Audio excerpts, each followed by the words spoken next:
இப்ப பிரதம மந்திரி மோடிக்கு பலவிதமான ஆபத்துகள் இதுவரை 4 முறை அவர் உயிருக்கு ஆபத்து இருக்கு. அதனால சில முன்னேற்பாடுகளோட பாதுகாப்பு ஏற்பாடுகள் என்னென்னமோ செஞ்சு பார்த்தாங்க. இந்த தேர்தல் முறைகேடு, தேர்தல் ஓட்டு திருட்டு அப்படின்னு சொல்லி ஒரு டூல் கிட்ட வச்சு தேர்தல் மூலமாக பிஜேபியை ஜெயிக்க முடியாதுன்னு தெரிஞ்ச உடனே இந்த மாதிரி ஏதாவது காங்கிரஸ்ல இருக்கக்கூடிய பீகார் மாநிலத்தை சேர்ந்த கன்னியாகுமார், அவர் ஜேஎன்யூல பெரிய லீடரா இருந்தார். அவர் முன்னாடி கம்யூனிஸ்ட் பார்ட்டியில இருந்தார். அங்கிருந்து அதுக்கப்புறமா காங்கிரஸ்க்கு வந்தார். இப்ப அந்த கன்னியாகுமார தேர்தல் பிரச்சாரத்துக்கு வரக்கூடாது அப்படிங்கிறாரு.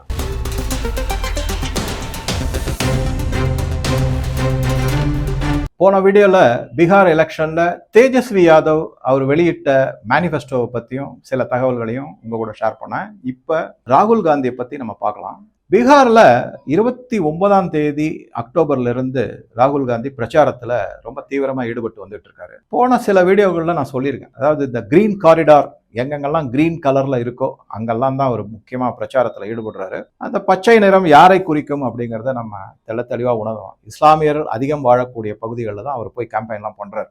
தேர்தல் பரப்புரை செய்யறாரு, பிரச்சாரம் செய்யறாரு. கிட்டத்தட்ட கடந்த 50 நாட்களாக அவர் பிரச்சாரத்துக்கே வரவே இல்லை. அதுக்கு நான் ஒரு ரீசன் ஒன்று சொன்னேன் போன வீடியோலயே.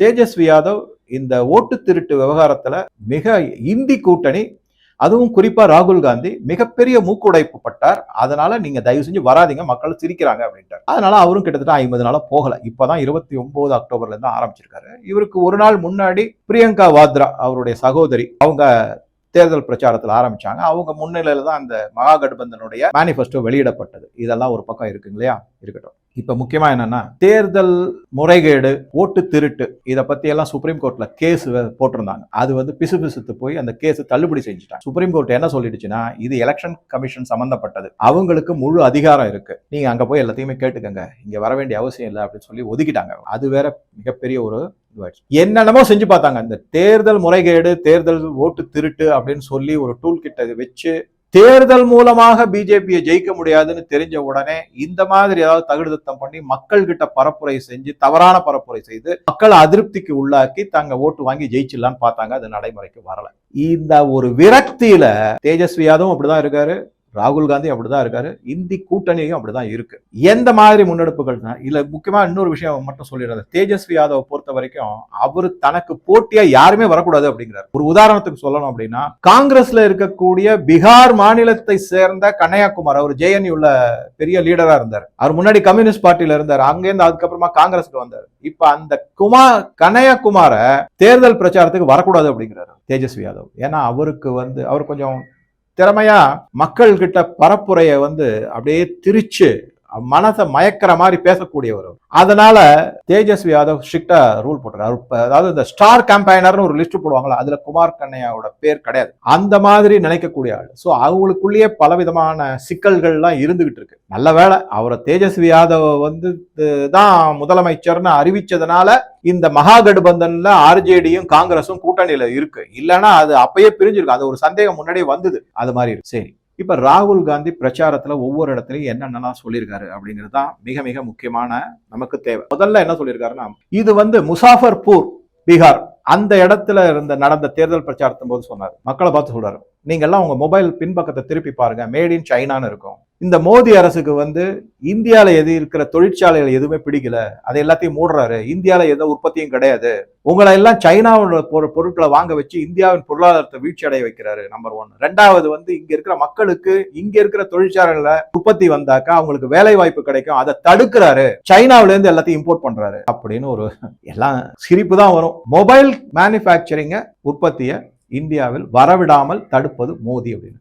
என்ன சொல்றது, ஆப்பிள் மற்றும் சாம்சங் இந்த 2 கம்பெனிகள் மட்டுமே, பலதும் இருக்கு, அவங்க மட்டுமே இந்தியாவில் தயாரிக்கக்கூடிய மொபைல் 2வது இடத்தை பிடிச்சிருக்காங்கன்னு வந்திருக்கு. சைனாவுக்கு அடுத்தது இந்தியா 2வது இடத்துக்கு பிடிச்சிருக்காங்க அப்படின்னு வந்திருக்கு. இதுக்கெல்லாம் நான் ரெஃபரன்ஸ் கொடுக்குறேன் உங்களுக்கு. ஆச்சா, அதை தவிர கிட்டத்தட்ட $20.5 பில்லியன் பொறுமானம் உள்ள மொபைல் போன்கள் ஏற்றுமதி ஆயிருக்கு. கிட்டத்தட்ட 1 லட்சம் கோடி, 1,70,000 கோடி, அது அந்த அளவுக்கு ஏற்றுமதி ஆயிருக்கு. என்ன பேசுறாரு, என்ன இதெல்லாம் பத்திரிகைகள்ல சமீபத்தில் வந்திருக்குள்ள செய்திகள்.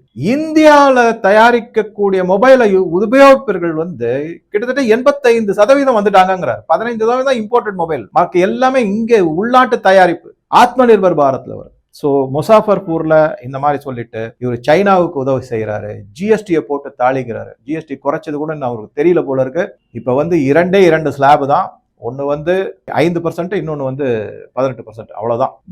நடுவுல இருந்த எல்லா ஸ்லாபையும் எடுத்தாச்சு. 40% லக்ஸுரி அண்ட் சின் குட்ஸ் அப்படின்ட்டாங்க. அதனால அது அந்த ஜிஎஸ்டி ரிஃபார்ம்ஸ் 2.0 வந்தது கூட இவருக்கு தெரியல. ஆனா ஜிஎஸ்டி அதிகமா இருக்குன்னு இன்னும் சொல்லிட்டு இருக்காரு. அதாச்சுங்களா. அதுக்கப்புறம் மேட் இன் பீகார் அப்படிங்கிற மொபைலை எனக்கு பார்க்கணும், நாங்க ஆட்சிக்கு வந்தாக்க மேட் இன் பீகார் எப்படி வர முடியும்? மேட் இன் இந்தியா தான் வர முடியும். அப்படின்னா பீகார் தனி நாடா ஆக்க பாக்குறாரா? மக்கள் மனதுல எந்த மாதிரி ஒரு தவறான எண்ணத்தை உருவாக்குறாரு அப்படின்னு பாருங்க. இது ஒரு முசாஃபர் நகர்ல நடந்தது. அதுக்கப்புறமா மற்ற பல இடங்கள்ல சொல்லியிருக்காரு.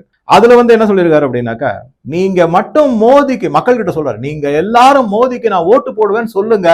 அவர் ஸ்டேஜ்லயே டான்ஸ் ஆடுவாரு, பாட்டு பாடி டான்ஸ் ஆடுவார், பாட்டை போடுவார், ரெக்கார்ட் டான்ஸா. எனக்கு சைஃபை அப்படின்னு ஒரு விழா நடக்கும் சமாஜ்வாதி பார்ட்டியினுடைய கட்சி மூலமாக அவங்களுடைய இடத்துல.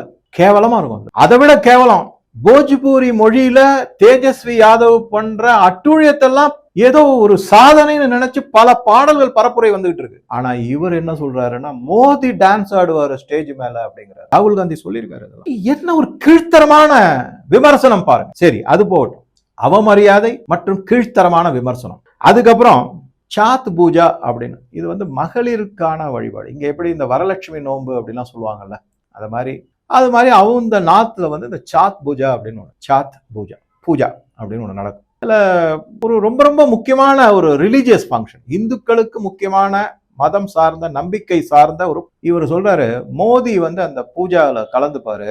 அதாவது பெண்கள் தங்களுடைய கணவருக்காக நடத்தப்படக்கூடிய பூஜை, விரதம் இருந்து நடத்துவாங்க. இவர் சொல்றாரு ஸ்விம்மிங் பூல்ல நடத்துவாரு மோடி அப்படின்னு. ஸ்விம்மிங் பூல் மாதிரி செஞ்சுட்டு ரிவர் பக்கத்துல, அது ஒரு போட்டோ கூட காமிச்சாங்க, அது மாதிரி செய்வாங்க. யமுனை நதிக்கரையில என்ன பண்ணிருக்காங்கன்னா, ஒரு தடுப்பு மாதிரி கட்டி ஒரு சின்ன இடம், அங்க தண்ணீர். யமுனை நதிக்கரையில எப்போ என்ன அதை ஒரு ஸ்விம்மிங் பூல்ல சாத் பூஜா செய்யறாரு மோடி அப்படின்னு கேவலமா பேசியிருக்காரு. இப்ப ஒண்ணும் இல்ல, மகா கும்பமேளாவுக்கு நாங்களுமே போயிருந்தோம் பிரயாக்ராஜ் திரிவேணி சங்கமத்துல. அங்க என்ன பண்ணிருந்தாங்கன்னா, நீரை பகுதி பகுதியா ஒரு பார்ட்டா ஒரு இது மாதிரி போட்டு, பேரிகேடு மாதிரி போட்டு, அந்த இடத்துல ஒரு சிலர் குளிக்கலாம், இன்னொரு சில இடத்துல இந்த மாதிரி பல இடங்கள்ல அமைப்புகளை வச்சிருந்தாங்க, வசதிக்காக செய்யப்படும். இப்ப பிரதம மந்திரி மோடிக்கு பலவிதமான ஆபத்துகள் இருக்கு. இதுவரை 4 முறை ஒரு உயிருக்கு ஆபத்து இருந்தது. அதனால சில முன்னேற்பாடுகளோட பாதுகாப்பு ஏற்பாடுக்காக ஓப்பனா இருக்கிற யமுனை நதியில குளிப்பதற்கல்லாம மற்ற இடத்துல பண்ணிருக்காங்க. இதுல என்ன தவறு இருக்கு? அதை கிண்டல் அடிச்சு பேசியிருக்காரு. அதுக்கப்புறம்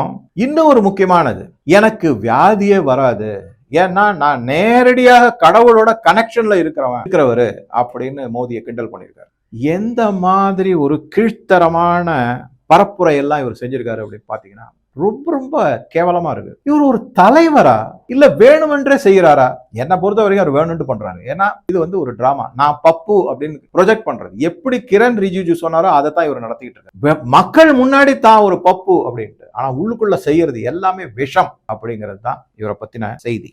அதை தவிர இன்னொரு மிக மிக முக்கியமான ஒரு தேர்தல் பிரச்சாரத்துல, மோடி அரசு மொபைல் போனுடைய டேட்டா சார்ஜஸ், அது நம்ம யூஸ் பண்ற இன்டர்நெட், அந்த சார்ஜ் எல்லாம் ரொம்ப குறைவா வச்சிருக்காங்க. ஏன்னா சாதாரணமா ஐரோப்பிய நாடுகளுக்கும் சரி, அமெரிக்க நாடுகள், இந்த மாதிரி வளர்ந்த நாடுகளுக்குலாம் நீங்க போய் பாத்தீங்கன்னா, இந்தியாவில இருக்கிறத விட 4 மடங்கு 5 மடங்கு அதிக விலை இந்த இன்டர்நெட் சார்ஜ், டேட்டா சார்ஜஸ் சொல்லணும்னா அது ரொம்ப காஸ்ட்லி அங்கெல்லாம். இவர் அதை குறிப்பிட்டு இங்க எந்த மாதிரி, அதுக்கு ஆக்சுவலா நீங்க பெருமைப்படணும். ஏன்னா இப்ப டிஜிட்டல் மயம் ஆகிட்டு இருக்கு, எல்லாமே டிஜிட்டல் மயம் ஆகிட்டு இருக்கு. சரி, இவர் அதை குறிப்பிட்டு என்ன சொல்றாருன்னா, ஏன் மோடி அரசு டேட்டா சார்ஜஸ் மட்டும் குறைச்சு வச்சிருக்காங்க அப்படின்னு பாத்தீங்கன்னா, அதுக்கு காரணம் சொல்றாரு. நீங்க எல்லாருமே எந்நேரமும் மொபைல்லே பார்த்துட்டு இருக்கணும், சோசியல் மீடியாலே மூழ்கி கிடக்கணும், மற்ற ப்ரொடக்டிவா உபயோகமான செயல்கள் எதுவும் நீங்க செஞ்சிடக்கூடாது, உங்களுக்கு படிப்பறிவு அதிகமா வந்துடக்கூடாது. இந்த மாதிரி எல்லாம் ஒரு கமெண்ட்டை இந்த மொபைல் டேட்டா விஷயத்துல வேற சொல்லியிருக்காரு. இதத்தான் இது குறிப்பா அவர் யாரை பத்தி சொன்னா, இளைஞர்கள்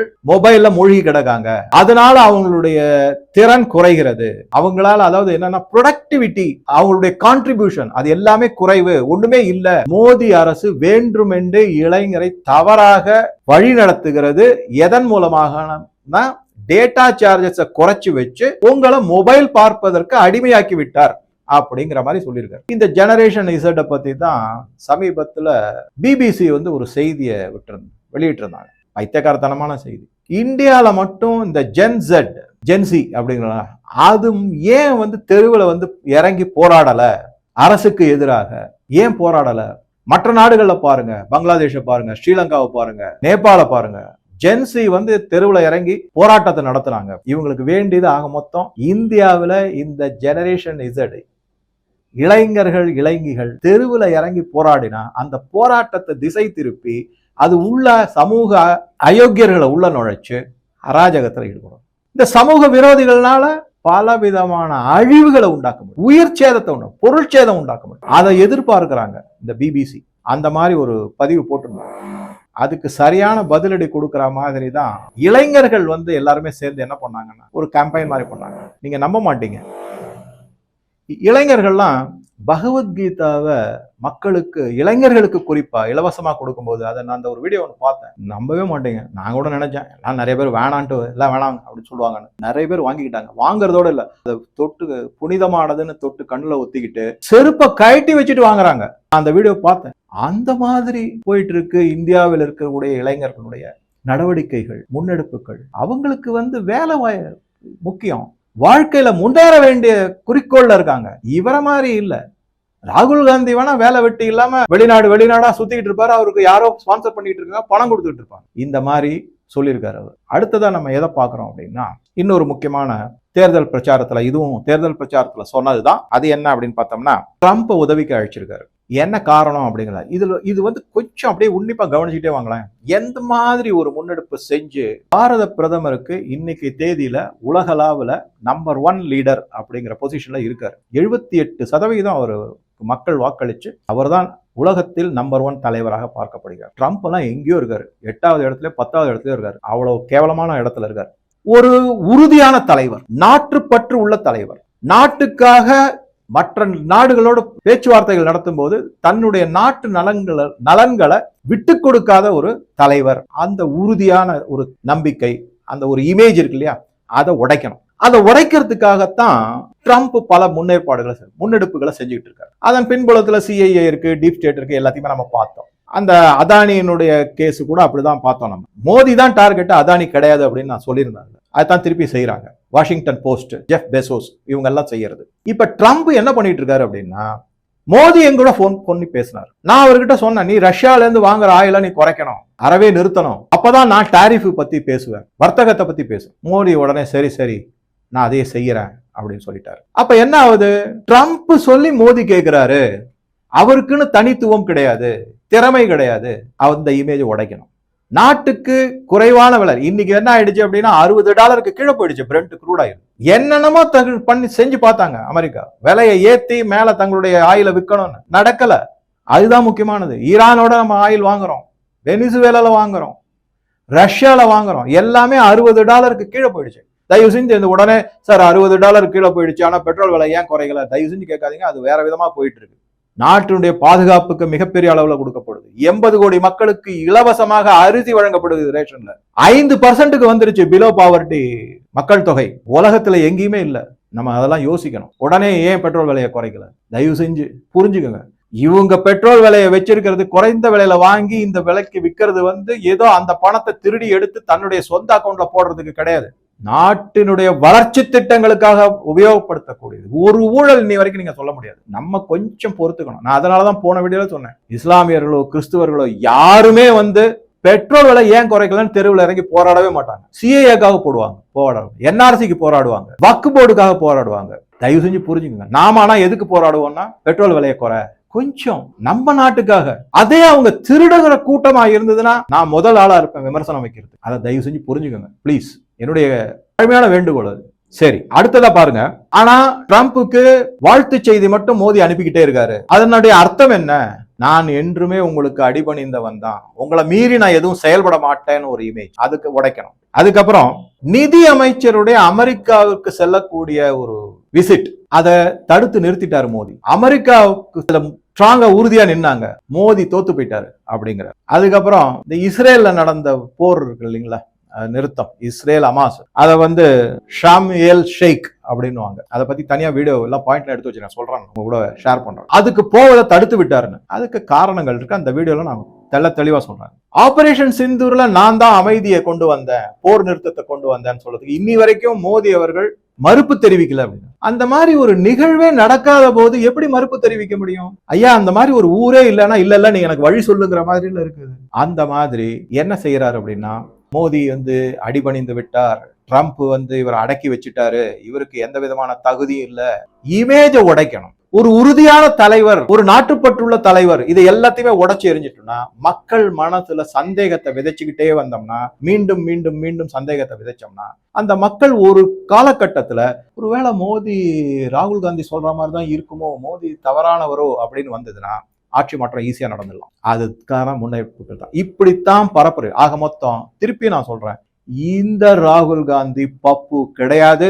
புத்தி சாதுரியத்தோட குயுக்தியோட இந்திய நாட்டை கெடுப்பதற்காக வந்துள்ளவர். அதை நல்லா புரிஞ்சுக்கணும். சரி, இது மாதிரிதான் பரப்புரை பீகார்ல போயிட்டு இருக்கு. சரி, இப்ப இதுல முக்கியமான இது என்ன அப்படின்னு பாத்தீங்கன்னா, எல்லாத்தையும் விட செர்ஜியோ கோர் அப்படிங்கிறது கரெக்டா இப்பதான் வந்து சேர்ந்திருக்காரு அம்பாசடரா, அதாவது ஒரு மாசத்துக்கு முன்னாடி. அவர் என்ன பண்றாருன்னா, பல என்ஜிஓ கான்டாக்ட் பண்ணிட்டு இருக்காரு. எதுக்கு?